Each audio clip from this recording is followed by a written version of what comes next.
In this video, we'll discuss about diabetes mellitus. First, understand anatomy and physiology of pancreas and pancreatic hormones. So, what is pancreas? Pancreas is the intra-abdominal organ, although anatomically it is a single organ. Anatomically, it is a single organ, but histopathologically it is a double organ. Anatomically single, but histopathologically it is a double organ. What is a double organ? It is having two parts, exocrine and endocrine. Exocrine secrete enzyme, endocrine secrete hormones. Exocrine secrete enzyme, endocrine secrete hormones. Endocrine, here we are discussing for diabetes mellitus, we are discussing endocrine gland in details. Diabetes, in that endocrine part, the part which is secreted, this one is the exocrine, this one is the exocrine part, this one is the endocrine part. This endocrine part will secrete hormone. This is the histology of pancreas, which is intra-abdominal organ. You can see the histology of pancreas. Now here you can see these are the ducts. These are the ducts. All the ducts that are exocrine part. All the ducts are exocrine part. All the ducts are exocrine part. And they secrete enzyme which are required for digestion. That is exocrine part. That secrete enzyme for digestion in the form of the duct. But currently discussing endocrine. This one is the endocrine part. Endocrine part, collection of that cell, it is known as, it having collection of cells, it is known as islet of Langerhans. It secrete hormone. This is endocrine part that secrete hormones. How many type of cells are there? Here how many type of cell is there? There are basically 4 major type of cell: alpha cell, beta cell, delta cell and pancreatic polypeptide cell. So 4 major type of cell is presented. Alpha cell secrete glucagon, beta cell secrete insulin, delta cell secrete somatostatin and pancreatic polypeptide. PP cell secrete pancreatic polypeptide. Four different type of cell, 4 different type of hormone secretion. Now this alpha cell secrete glucagon. All these cells secreting their respective hormones. Let's start discussion of diabetes mellitus. What is diabetes? Diabetes is the group of metabolic disorders.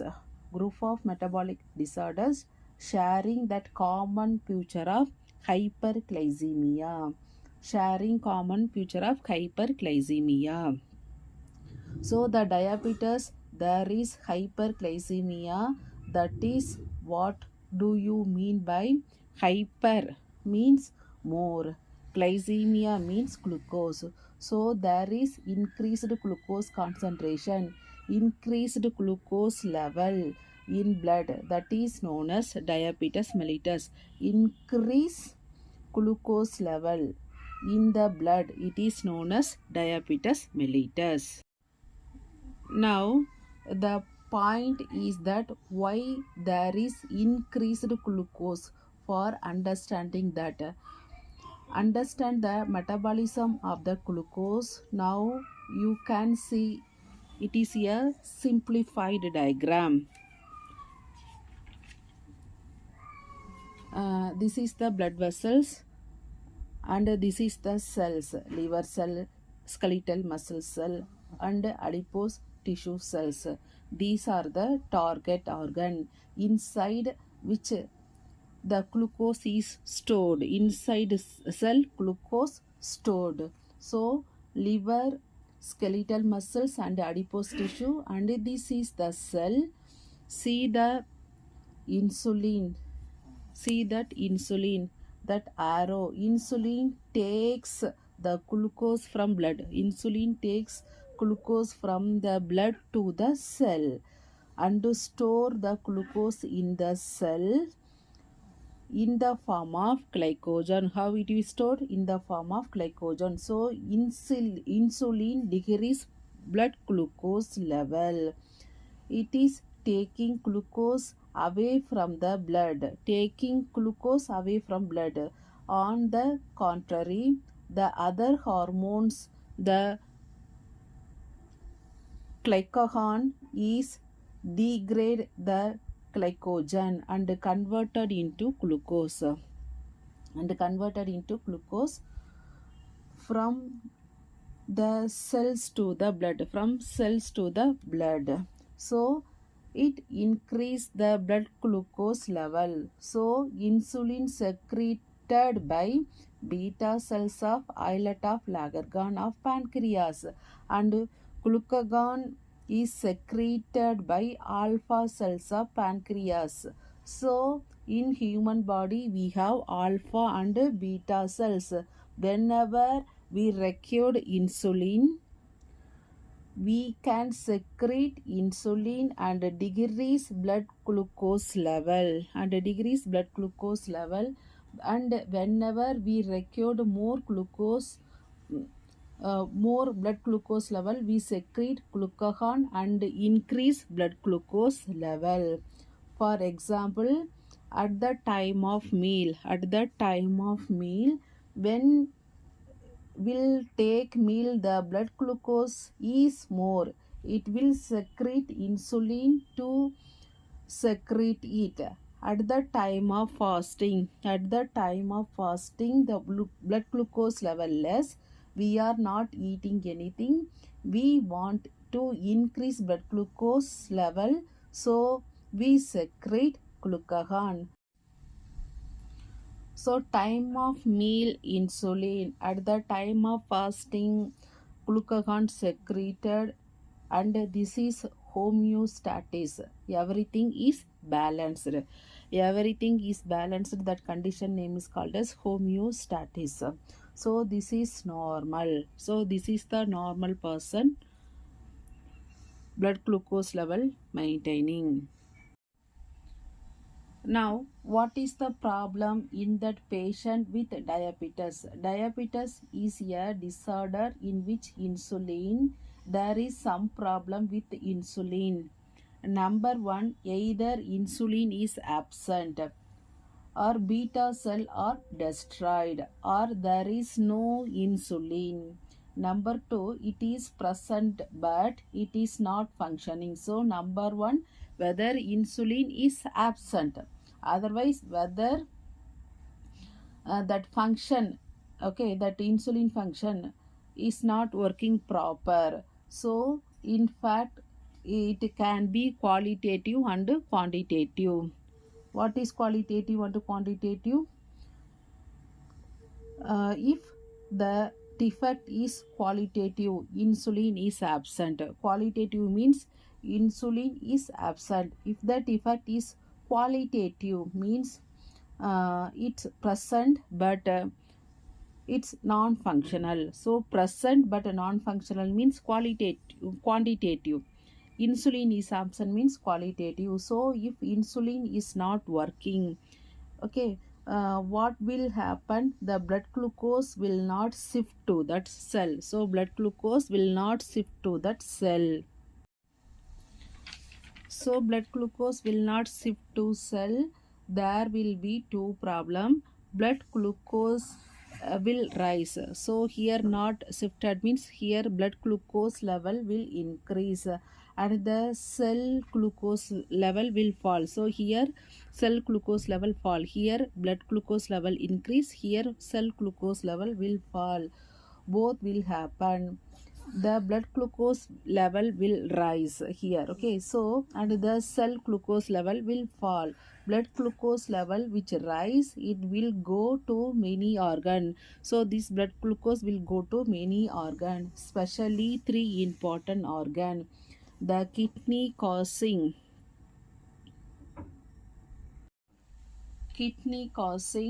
diabetic nephropathy, and retina causing diabetic retinopathy, and nerves various peripheral nerves causing diabetic nephropathy. So increased blood glucose causing damage to the three organ, that is the long term complication of the diabetes, and decrease glucose level. So decrease glucose level in the cell causing starvation of the cell. So what it will cause us? Starvation of the cell. The cell is starving, the cell does not get energy, so patient feel like weight loss. That reason only it causes weight loss. So it will affected three organ. Cell glucose level decreases means it will cause us weight loss. Starvation of cell, the cell starving, the cell does not have energy, so patient feel like weight loss. Why they feel that weight loss? The reason, the cell cannot utilize glucose from the blood, although having abundant of glucose at the doorstep, but the cell cannot utilize. So the cell cannot utilize. That reason only they have store step weight loss. Now coming to classification, there are two type of diabetes mellitus, type 1 and type 2. Type 1 only 10%, type 2 90%. Type 1 is also known as juvenile onset diabetes because most commonly diagnosed in adolescent young age. It is also known as insulin dependent diabetes mellitus, that is IDDM, because here the only treatment is insulin replacement. That's the it. So these are the two names given to type 1, juvenile onset diabetes and insulin dependent diabetes mellitus, because here treatment only insulin replacement. Type 2 is maturity onset. It is usually diagnosed after 40 to 50 years. It usually occur after 40 to 50 years of that age, 50 to 40 to 50 years of age. That's why maturity onset. And it is also known as non-insulin dependent diabetes mellitus, NIDDM. Not misnomer. Some misnomer is it is not the thing that insulin is not required for type 2. Type 2 first we will treat with dietary modification, lifestyle change, and oral hypoglycemic agent. If not working, in that end will move to insulin. So type 1 diabetes mellitus, here first treatment is insulin. Type 2 last treatment is insulin. That's why type 1 is known as insulin dependent, type 2 is known as non-insulin dependent. Next, insulin regulation. There are three things: insulin synthesis, insulin release, and insulin action. See this diagram, simplified diagram. This is the diagram of normal human being. Imagine a person is taking meal. That person taking meal. This is the meal. This is the meal.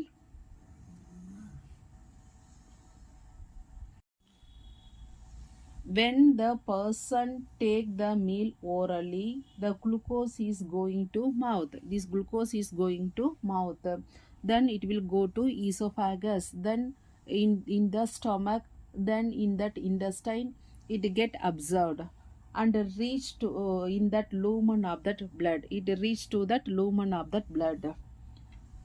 Now, ultimately, the blood is having glucose, abundant of glucose now. Now, after eating, blood having abundant of glucose.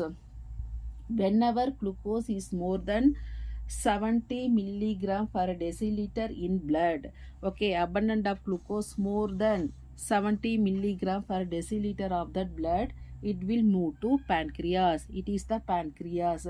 It will go to pancreas. It will go to here beta cell of pancreas. This one is the beta cells of pancreas.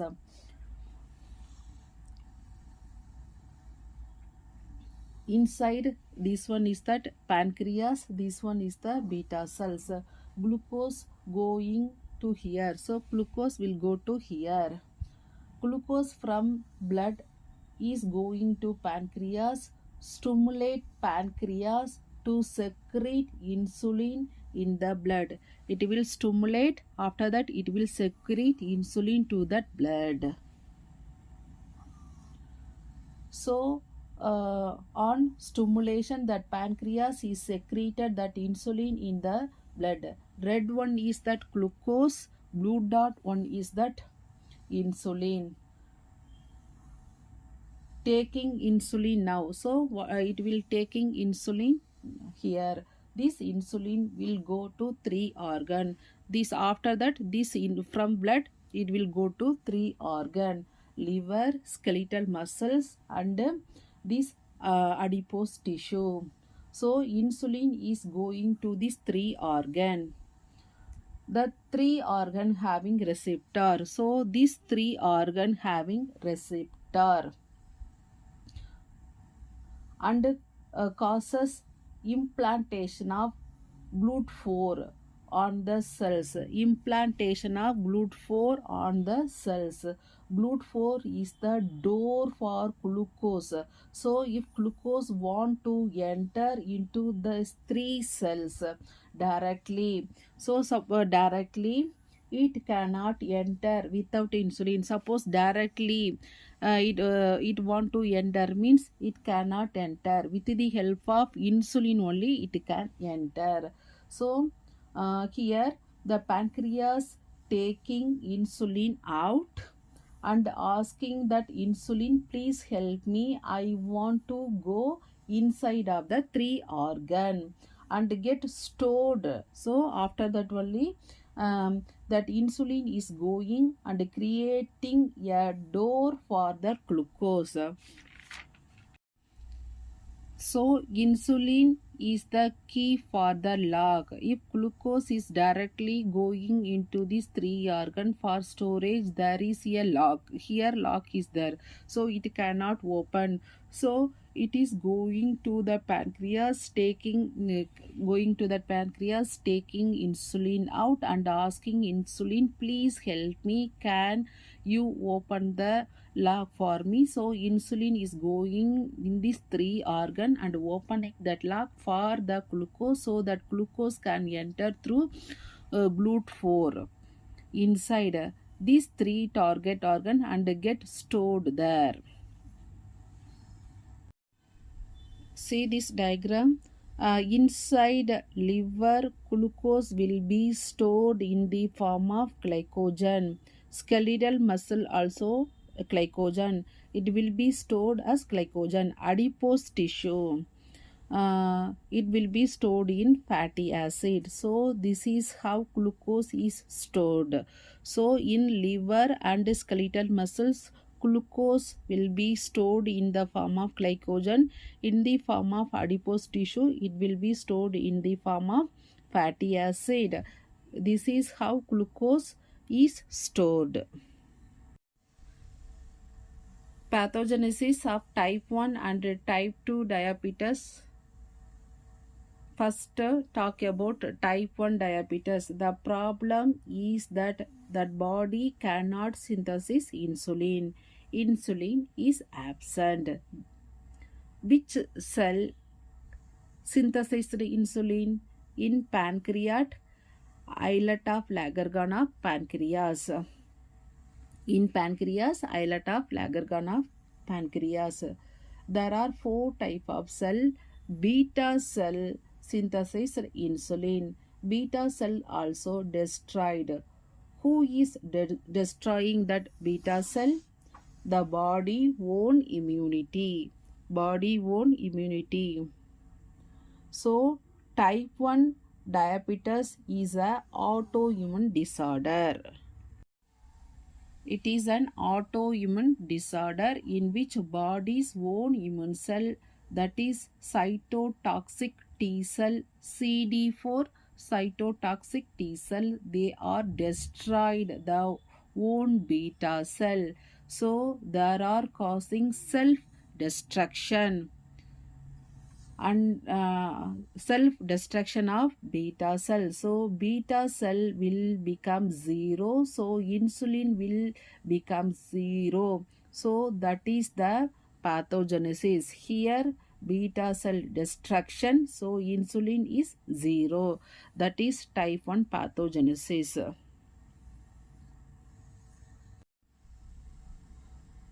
Type 1 diabetes, there is a loss of self-tolerance. Because of that loss of self-tolerance, self-reactivity lymphocytes killed the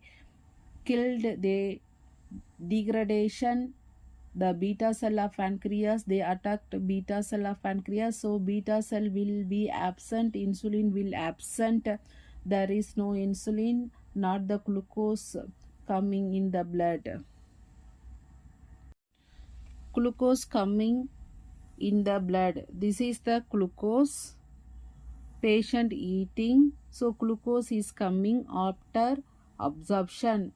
In the blood, glucose tried to go these 3 organs, okay, these 3 organ directly, it was not go, so it was not go, it is going to that pancreas, it is going to that pancreas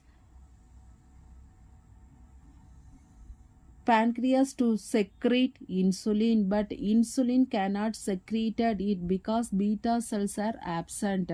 So here beta cell is absent, so pancreas not secrete, so no insulin. So because of that, no insulin will come, so glucose will not enter, so glucose will not enter and glucose will remain in blood, so glucose will remain blood only, causing hyperglycemia. So it cannot directly go to particular organ, so it will go to this pancreas. Here beta cell absent, so again it come back to blood, so increasing blood glucose level, it leads to hyperglycemia. Next, type 2 pathogenesis. Type 2 diabetes mellitus, what is the problem? Here insulin is adequate amount, insulin also adequate amount presented, the beta cells are normal, beta cells also normal, the pancreas is also normal, the beta cell are normal and insulin is secreted in adequate amount, insulin also secreted. But what is the problem? The insulin is going to 3 organ. After secretion, this insulin is going to 3 organ, binding on its receptor, the insulin receptor, but it cannot do their function. Here that receptor cannot do their function, so the receptor is defective. Here problem is receptor. Insulin cannot show its function, the insulin is functionally incapable, so it cannot implant GLUT4 and it cannot open the door for the glucose, so it presented is good for nothing, it is present. although but it is a non-functional, right? So here the problem is three targeted organ. In type 1 diabetes mellitus, that problem was pancreas, but here that problem was three target organ, that is liver, skeletal muscles and adipose tissue. So what, whenever the person eating, the glucose is going to inside, glucose is going to inside that pancreas, but that insulin also secreted, it also secrete insulin, but that insulin is non functional. Insulin is going to these three organ, try to open the door for implanting glut4 for glucose, but it is unable to do so. Insulin resistance, it is failure of target organ to respond to insulin. The three target organ, liver, smooth skeletal muscles and adipose tissue, there is failure, there are not responding to insulin.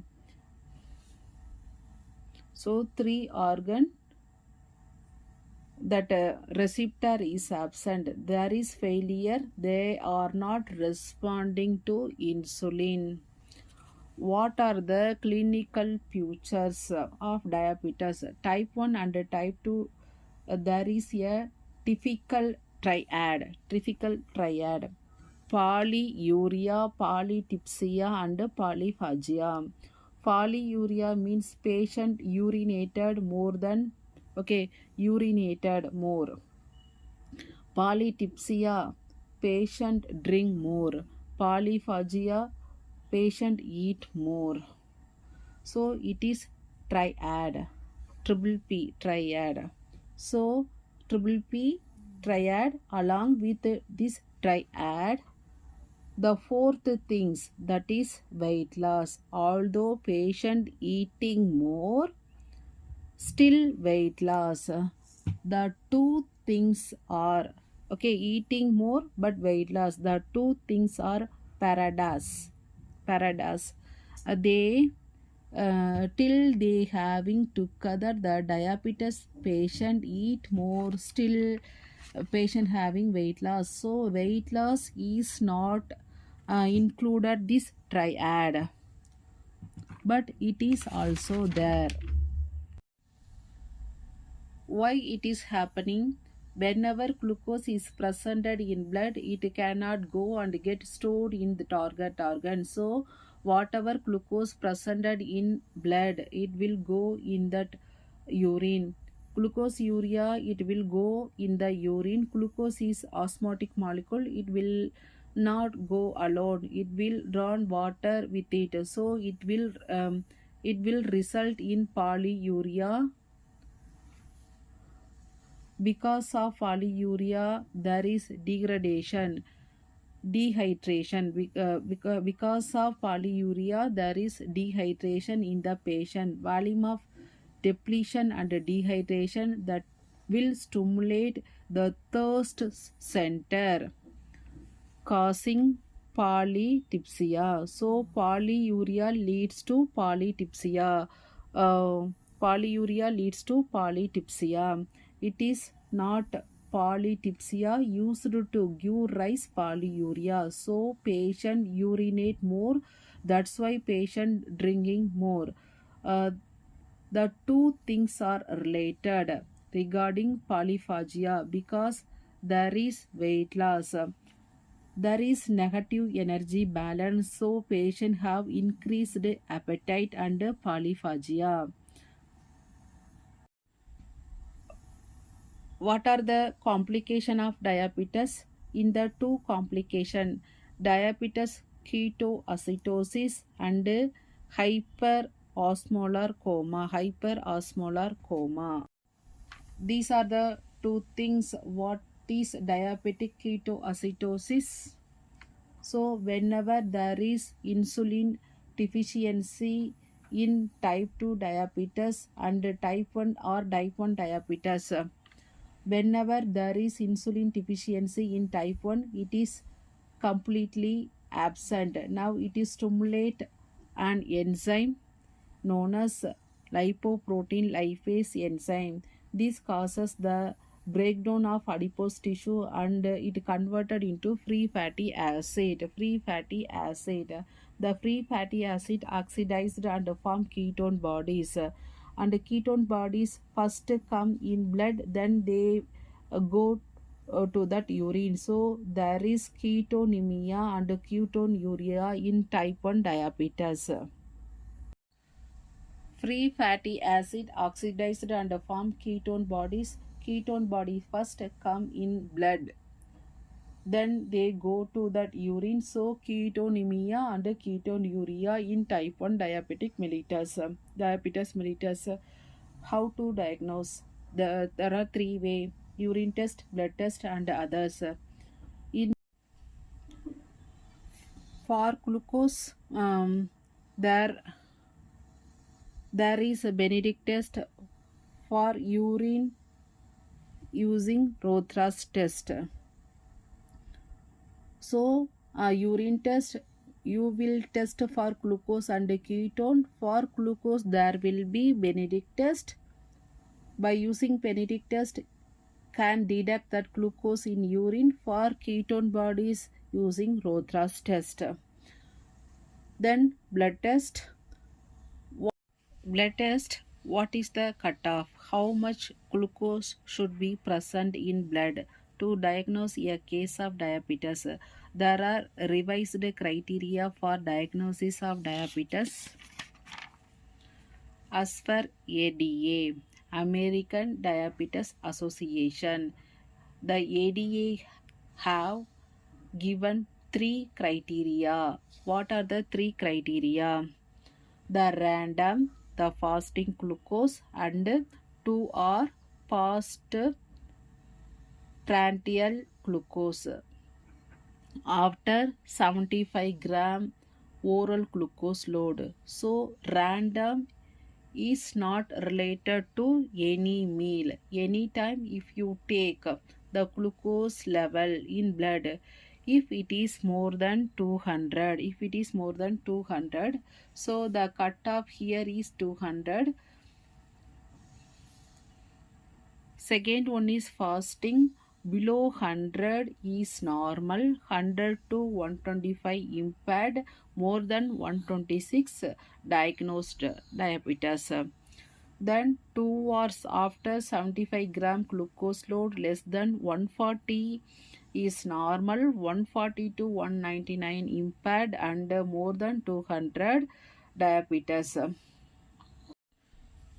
Then whenever the glucose is more in the blood, it forms glycosylate band with the protein presented in below. Now HB is one of the protein. Now the sugar will form glycosylate bond with that HB, and that product formed is known as glycosylate HB. Life span of RBC is 120 days, so glycosylate HB also remain for 120 days, nearly 4 months. So it will give you an average sugar of last 3 to 4 months of last 90 to 120 days. So that is prevalence, it is relevance. That is all about diabetes. This one, glycosylate hemoglobin, is the another test to diagnose blood glucose level.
Thanks for watching.